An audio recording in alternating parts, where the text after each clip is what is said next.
الحمد لله رب العالمين والعاقبة للمتقين والصلاة والسلام على رسوله الكريم أما بعد فأعوذ بالله من الشيطان الرجيم بسم الله الرحمن الرحيم وَلِكُلِّ أُمَّةٍ جَعَلْنَا مَنسَكًا لِيَذْكُرُوا اسْمَ اللَّهِ عَلَى مَا رَزَقَهُم مِّن بَهِيمَةِ الْأَنْعَامِ صدق اللہ العلی العظیم۔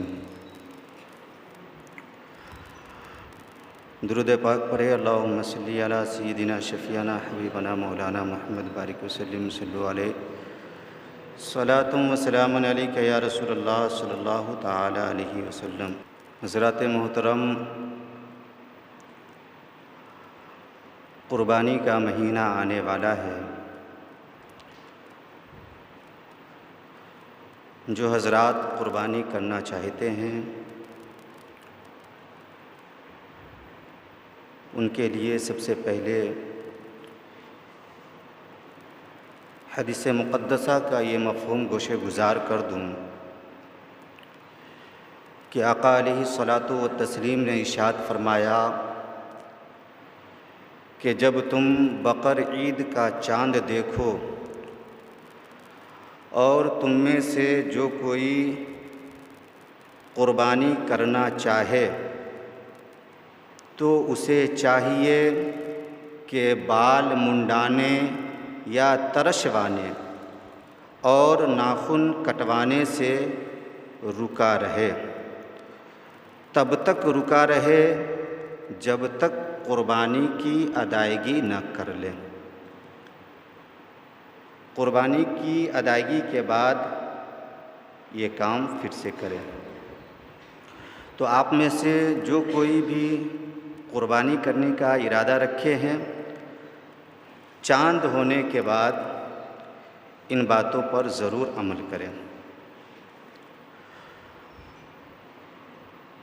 اللہ رب العزت نے ہر امت کے لیے ایک قربانی مقرر کی، ہر امت کے لیے۔ قرآن مقدسہ کہتا ہے وَلِكُلِّ أُمَّةٍ جَعَلْنَا مَنسَكًا لِيَذْكُرُوا اسْمَ اللَّهِ عَلَى مَا رَزَقَهُم مِّن بَهِيمَةِ الْأَنْعَامِ۔ اس آیت مقدسہ کا مفہوم یہ ہے کہ اللہ رب العزت فرماتا ہے کہ ہم نے ہر ایک امت کے لیے ایک قربانی مقرر کر دی۔ کیوں؟ اس لیے تاکہ وہ بے زبان جانوروں کے اوپر اللہ کے نام کا ذکر کرے۔ قربانی اس لیے مقرر کی گئی ہے تاکہ ہم بے زبان جانوروں کے اوپر اللہ کے نام کا ذکر کریں۔ تو جس طرح ہم کھانے اور پینے کے سامان پر اللہ کے نام کا ذکر کرتے ہیں،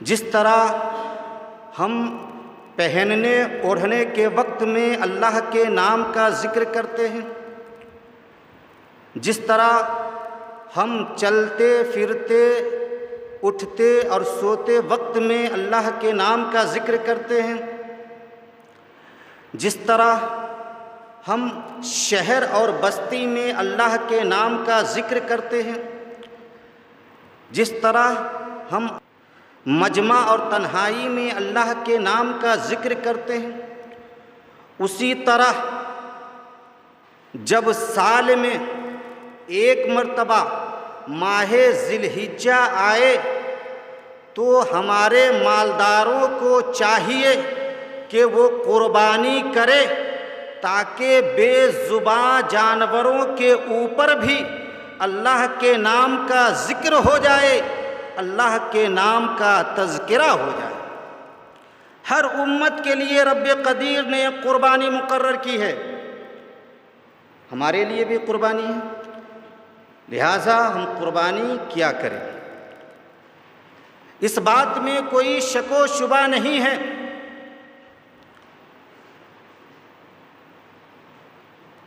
کہ قربانی رب کی بارگاہ میں بندگی کے اظہار کا ایک مقدس طریقہ ہے۔ قربانی رب کی بارگاہ میں بندگی کے اظہار کا ایک مقدس طریقہ ہے، کیونکہ اس کے ذریعے بندہ اپنے مال کا نذرانہ پیش کر کے رب کے قرب کے حاصل کرنے کا حقدار ہو جایا کرتا ہے، رب کا خاص بندہ بن جایا کرتا ہے۔ قربانی کہتے کس کو ہے؟ تو سنیں، ایام خاص میں ظاہری طور پر ایک جانور کو خدا کے نام پر ذبح کرنے کا نام قربانی ہے، لیکن اس کا اصل مقصد کیا ہے؟ کیا قربانی کرنے کا اصل مقصد صرف گوشت کھانا ہے یا شہرت حاصل کرنا ہے؟ آخر اس کا مقصد کیا ہے؟ تو سنیں،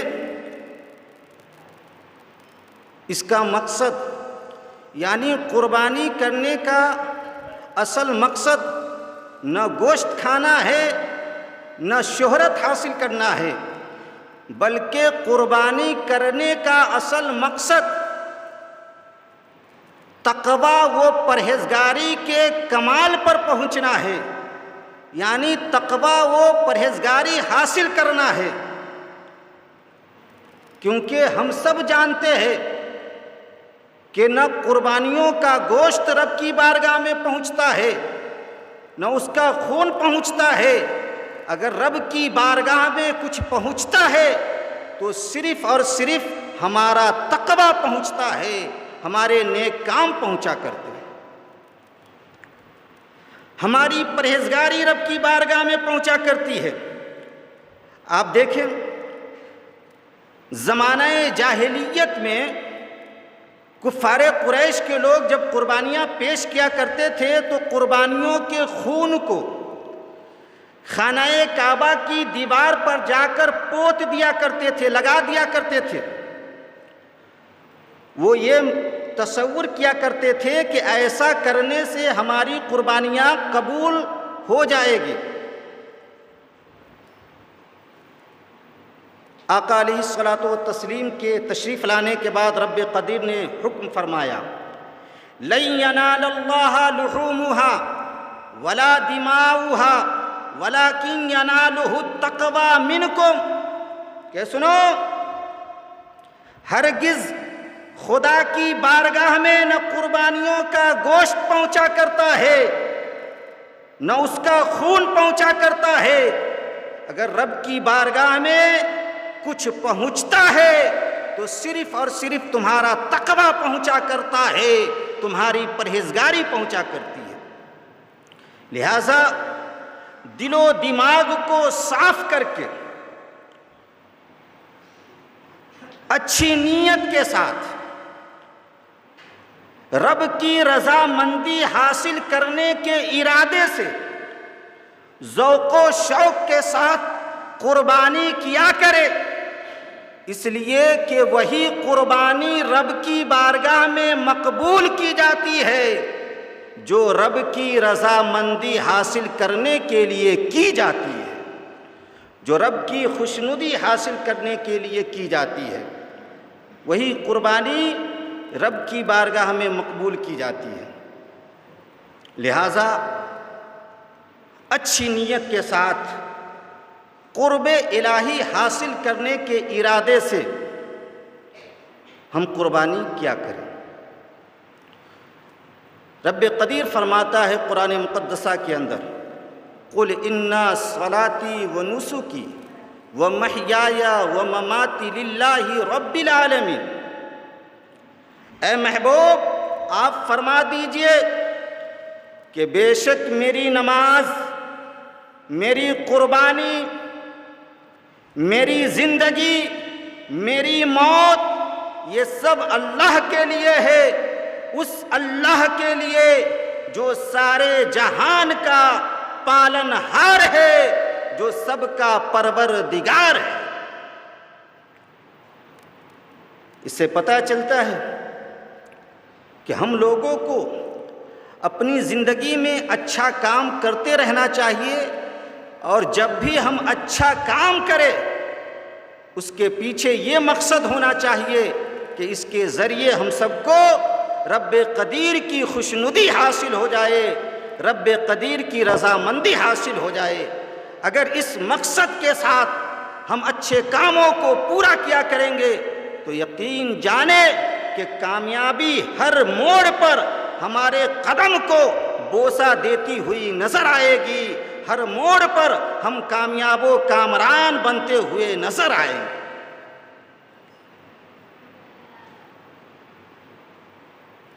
آج کے اس دور میں ہمارے معاشرے کا ایک بڑا طبقہ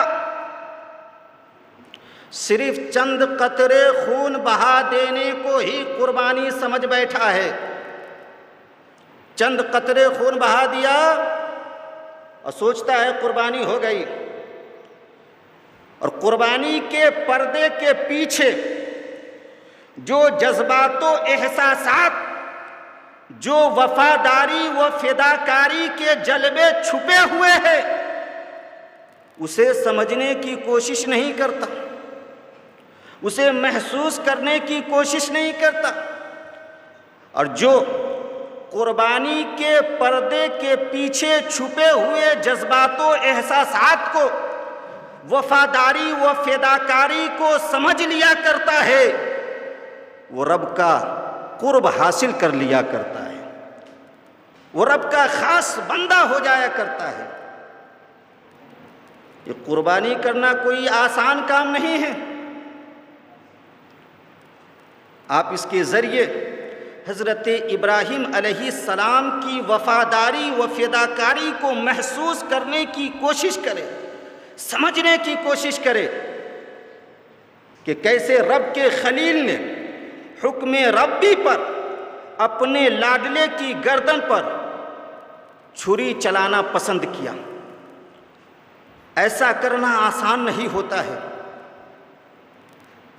کبھی جذبات و احساسات کے سمندر میں غوطہ زن ہو کر قربانی کے اصل مقصد کو سمجھے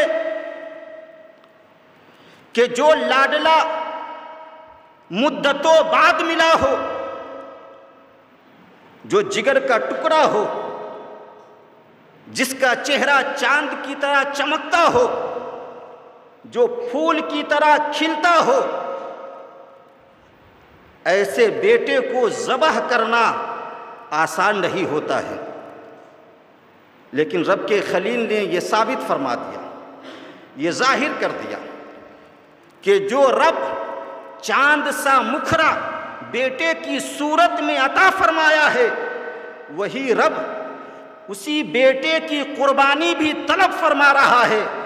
لہٰذا رب کے خلیل نے رب کی رضامندی کی خاطر اس بیٹے کی گردن پر چھری چلانا پسند کیا، لیکن رب کے حکم کو توڑنا پسند نہیں کیا۔ آپ نے رب کے حکم پر عمل کیا۔ یہ قربانی آسان کام کا نام نہیں ہے۔ اس کی گہرائی میں جو پہنچ جایا کرتا ہے یقیناً وہ تقوی حاصل کر لیا کرتا ہے، یقیناً وہ متقی اور پرہیزگار بن جایا کرتا ہے۔ لہٰذا خون بہائیں یعنی قربانی کرے، لیکن اس کے جذبات و احساسات کو سمجھے تاکہ آپ کے اندر تقوی پیدا ہو، پرہیزگاری کا کمال پیدا ہو، اور آپ اس کے ذریعے رب کا قرب حاصل کرنے میں کامیاب و کامران ہو جائے۔ فَصَلِّ لِرَبِّكَ وَانْحَرْ، قرآن مقدسہ کہتا ہے اے محبوب آپ اپنے رب کے لیے نماز پڑھیے اور قربانی کیجیے۔ نماز بھی پڑھا کرے، اور جب قربانی کے خاص دن آیا کرے، ایام خاص آیا کرے، تو ان ایام خاص میں رب کی خوشنودی حاصل کرنے کے لیے آپ قربانی بھی کیا کریں۔ آقا علیہ الصلاۃ والتسلیم ارشاد فرماتے ہیں کہ ایام قربانی میں اولاد آدم کا کوئی بھی عمل قربانی کرنے سے زیادہ رب کی بارگاہ میں محبوب نہیں ہے۔ کوئی بھی عمل قربانی کرنے سے زیادہ رب کی بارگاہ میں پیارا نہیں ہے، محبوب نہیں ہے۔ اس سے یہ پتہ چلتا ہے کہ اگر کوئی ایام قربانی میں قربانی نہ کر کے، قربانی کو چھوڑ کے ہزاروں رکعات نوافل پڑھے یا لاکھوں روپیہ صدقات و خیرات کرے، اس کے باوجود بھی وہ مقام و مرتبہ حاصل نہیں کر سکتا جو مقام و مرتبہ ایک قربانی کرنے والے کو حاصل ہوا کرتا ہے۔ سبحان اللہ۔ اس لیے کہ ایام قربانی میں رب قدیر کو قربانی کے علاوہ کوئی بھی عمل محبوب نہیں ہے، لہٰذا جو مالدار لوگ ہیں انہیں چاہیے کہ ایام قربانی میں قربانی کی ادائیگی کیا کرے۔ ایام قربانی 3 دن اور 2 راتیں ہیں۔ کچھ لوگ یہ بھی سمجھتے ہیں کہ قربانی صرف دن میں ہی کی جاتی ہے، راتوں میں قربانی نہیں ہوتی۔ ایسا نہیں ہے، قربانی کی مدت 3 دن ہے اور 2 راتیں ہیں۔ دنوں میں بھی کر سکتے ہیں اور راتوں میں بھی قربانی کی ادائیگی کر سکتے ہیں۔ اس میں سب سے افضل، سب سے بہتر دن پہلا دن ہے، یعنی ذی الحجہ کا جو 10واں دن ہے، جو 10ویں تاریخ ہے، وہ دن سب سے بہتر ہے، سب سے افضل ہے۔ لہٰذا قربانی کی ادائیگی کیا کریں۔ اور یہ دیکھیں، آقا علیہ الصلاۃ والتسلیم ارشاد فرماتے ہیں کہ کل قیامت کے میدان میں قربانی کا جانور اپنے سینگوں، اپنے بالوں اور اپنے کھروں کے ساتھ تمہارے سامنے پیش ہوگا۔ سمنوا ضحایاکم فإنها علی الصراط مطایاکم۔ اس حدیث مقدسہ کا مفہوم یہ ہے کہ آقا علیہ الصلاۃ والتسلیم ارشاد فرماتے ہیں کہ تم لوگ اچھے اور موٹے جانوروں کی قربانی کیا کرو، کیونکہ یہ قربانی کے جانور کل پل صراط پر تمہارے لیے سواری کے کام آئیں گے۔ سبحان اللہ، تمہارے لیے یہ سواری کے کام آئیں گے۔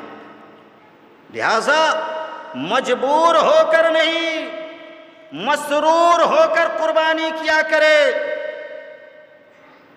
اچھے اخلاص کے ساتھ قربانی کیا کرے، نیت کو درست کر کے قربانی کیا کرے، رب کی خوشنودی حاصل کرنے کے لیے قربانی کیا کرے، کیونکہ وہی قربانی قبول ہوتی ہے جو رب کی خوشنودی حاصل کرنے کے لیے کی جاتی ہے۔ لہذا اچھے جانوروں کی قربانی کیا کریں۔ اور دیکھیں، آپ جن جانوروں کی قربانی آپ پیش کرتے ہیں، اس کا خون زمین پر گرنے سے پہلے یہ رب کی بارگاہ میں مقام مقبولیت میں پہنچ جایا کرتا ہے۔ سبحان اللہ۔ قربانی کے جانور کی گردن زمین سے کتنی قریب ہوتی ہے آپ اچھی طرح جانتے ہیں۔ قربانی کے جانور کی گردن زمین سے کتنی قریب ہوتی ہے، لیکن آپ دیکھیں اس کا خون ابھی زمین پر گرا نہیں ہے کہ آقا فرماتے ہیں قربانی کا خون زمین پر گرنے سے پہلے وہ جانور رب کی بارگاہ میں مقام مقبولیت حاصل کر لیا کرتا ہے۔ مقام مقبولیت میں پہنچ جایا کرتا ہے۔ لہٰذا اچھے جانوروں کی قربانی کیا کرے، فربا جانوروں کی قربانی کیا کرے۔ حضرت زید بن ارقم رضی اللہ تعالیٰ عنہ کہتے ہیں کہ ایک مرتبہ صحابہ کرام نے حضور کی بارگاہ میں یہ عرض کیا، یا رسول اللہ، ان قربانیوں کی حقیقت کیا ہے؟ تو آقا علیہ الصلاۃ والتسلیم نے ارشاد فرمایا کہ یہ قربانی تمہارے پدر حضرت ابراہیم علیہ السلام کی سنت ہے۔ سبحان اللہ، حضرت ابراہیم علیہ السلام کی سنت ہے۔ صحابہ نے عرض کیا یا رسول اللہ، اس سے ہمیں کیا فائدہ ملے گا؟ یعنی اس سے ہمیں کتنا ثواب ملے گا؟ تو آقا علیہ الصلاۃ والتسلیم نے ارشاد فرمایا کہ قربانی کے جانور کے ہر بال کے بدلے تجھے رب کی جانب سے ایک نیکی عطا کی جائے گی۔ سبحان اللہ۔ جسم میں جتنے بال ہوتے ہیں قربانی کے جانور کے، ہر بال کے بدلے قربانی کرنے والے کو رب کی جانب سے ایک نیکی عطا کی جائے گی۔ لہٰذا مسرت و شادمانی کے سمندر میں غوطہ زن ہو کر رب کا قرب حاصل کرنے کے مقصد سے قربانی کیا کرے۔ اگر ایسا ہم کریں گے تو یقیناً ہم دونوں جہان میں کامیاب و کامران ہو جائیں گے۔ رب قدیر ہم سبوں کو صحیح طریقے سے قربانی کی ادائیگی کی توفیق عطا فرمائے، راہ مستقیم پر چل کر زندگی بسر کرنے کی توفیق عطا فرمائے۔ وآخر دعوانا ان الحمد للہ رب العالمین۔ السلام علیکم۔